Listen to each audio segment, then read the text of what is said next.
number one. Iun ka pa ako yaan, kay sa bangkat ko niya itong Sabado, hinsakpan man kami si number two. Kaso ko si number two sa amo nga pagkagusto, kay gihagdan ako isang lagang tao, nagtugaw ang among sikreto.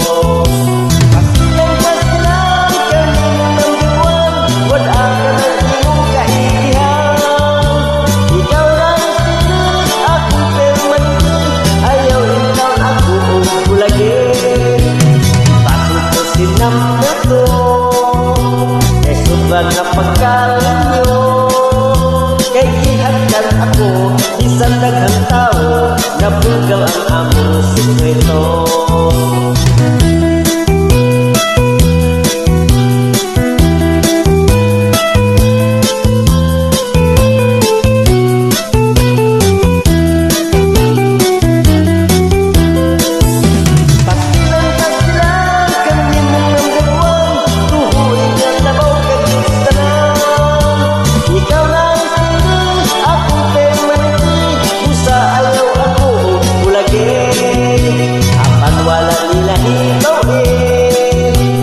Napatit ko'y number three, nga kung ako ide ato lang sa sini, dito sa mangit nga balkone. Nga kung ako ide ato lang sa sini, dito sa mangit nga balkone.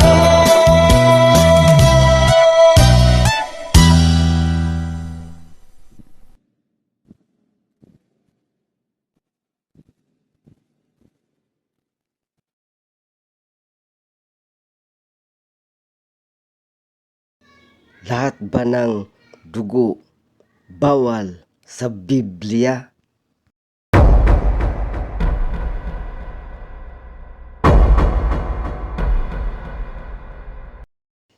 Hindi lahat ng dugo ipinagbabawal sa Biblia.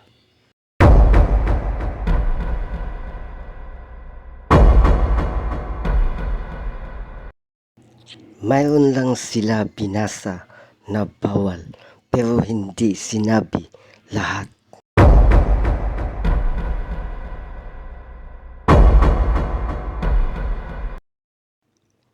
Leviticus chapter 10 verse 18, yung Diyos mismo nag-utos na ipakain ang dugo.